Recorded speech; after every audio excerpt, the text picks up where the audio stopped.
a little bit of new information, but not a ton.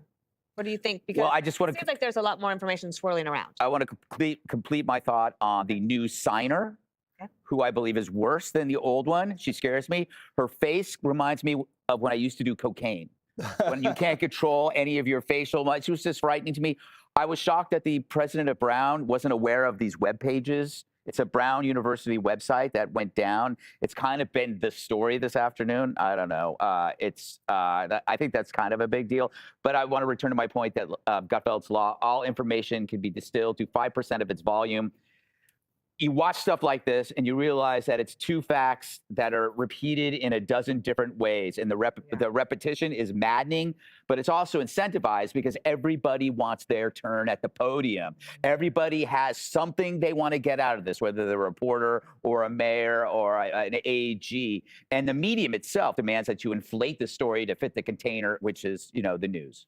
Okay, so we still don't know what this guy yelled. We're hearing multiple reports about him yelling something. Why can't we hear from any of these eyewitnesses? I've only heard one eyewitness say the guy had a long gun. And so he also said he looked the shooter directly in the eye, and then the shooter didn't kill him.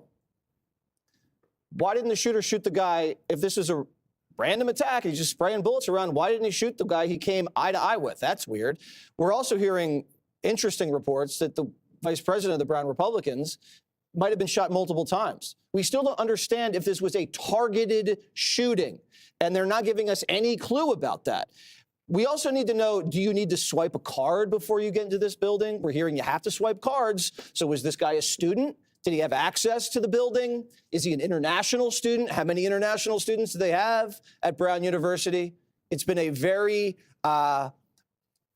thorny issue, the issue of the Palestinian situation. There's been a lot of action, a lot of protests at Brown University. Does that concern them? Is there an international angle that they're concerned about? Still don't know about that. This was slightly better than yesterday, but not a whole lot. I'd say a couple of things. The videos, to your point, the videos are incredibly important. Remember, it was Tyler Robinson's parents, the murderer of, I'm not going to, I know he's on trial here, but the murderer of Charlie Kirk, who recognized his movements. He had a mask on and said that could be our son. And the father communicated with the pastor to get this young man to commit. So the fact that they were not to admit to that it was him, the fact that there was not a walkthrough, that we did the walkthrough of the video was really amazing to me. I was surprised that nobody in the press, I listened to the last fellow in the press who was making a statement. The press, please don't make statements, just ask the questions.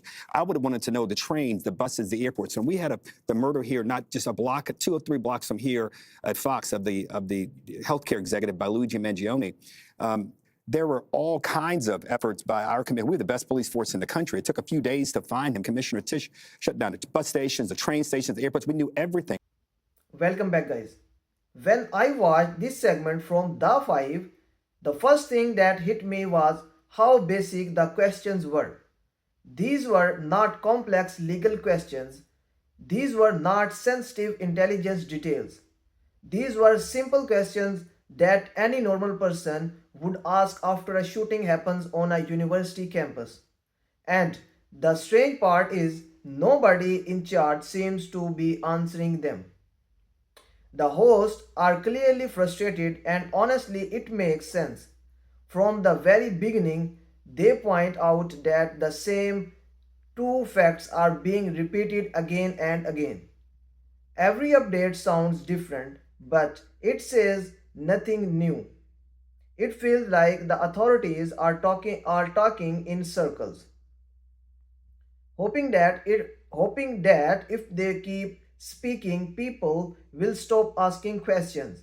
But that is not how trust works. One of the biggest issues raised is about the shooter himself. Just waiters ask questions that should already have answers by now. What did the shooter yell during the attack? Why are there no clear eyewitnesses accounts when this happened in a public place? If the shooter looked someone in the eye, why did he not kill that person? Was this attack random or was it targeted? These are not wild guesses. These are key details that help people understand what really happened. Then there is the question of access.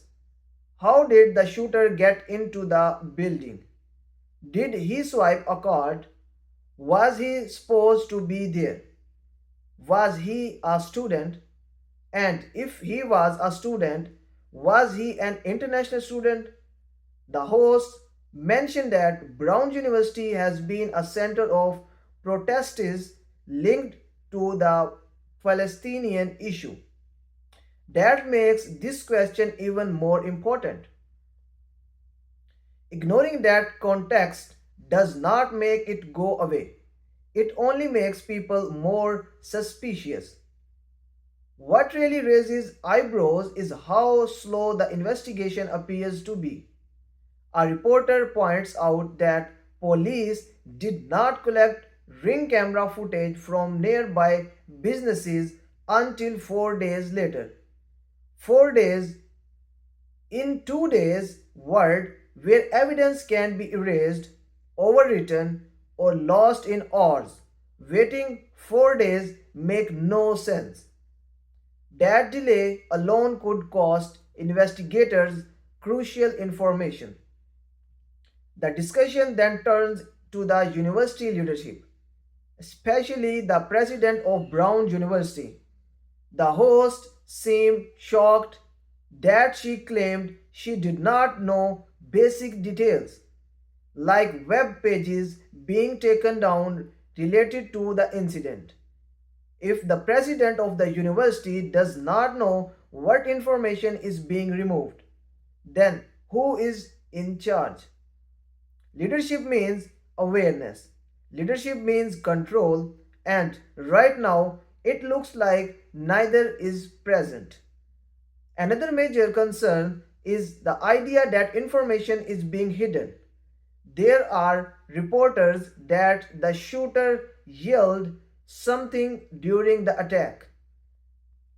If that is true, why is it not being shared? That kind of detail could help identify the suspect or understand his motive. Keeping it secret only creates more rumors and fear. Harlow then brings up technology, and this part is very important. We live in a time where AI is used for almost everything. Faces can be scanned, patterns can be matched, cell phone data can show movements. So, why is none of this being discussed openly? Why not use AI to analyze the shooter's image and check possible matches within a 50-mile area? Why not check cell tower data near the scene? These tools exist and they are used in other cases, so why not here? Kennedy highlights another strange issue. Brown University reportedly has over 800 cameras on campus. Yet the only footage released to the public comes from nearby houses, not from the university itself. That makes no sense. If the school has that many cameras, where is the footage? Why is it not being shown? Why is nobody explaining this clearly? There are also serious questions about how the shooter knew where to go. This was an informational study group. How did he know who would be there and when? That suggests planning, not randomness.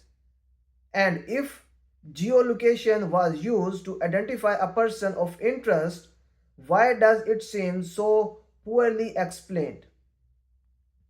Again, it feels like half the story is missing. The final part of the discussion focuses on tone. The host criticized the university president for focusing too much on feelings. Of course, feelings matter, but when people are dead and others are in critical condition, facts matter more. Clear answers matter more. Coordination between police and university officials matters more. Right now, when people see is confusion, silence and delays. That creates fear, not safety. It creates doubt, not trust. If authorities want the public to stay calm, they need to be honest, clear and fast. At the end of the day, asking questions is not wrong. It is not hateful, it is not political, it is human. And until these basic questions are answered, people will keep asking because silence is not an answer and trust does not hide from daylight. So, thanks for watching my video. I will see you in the next video.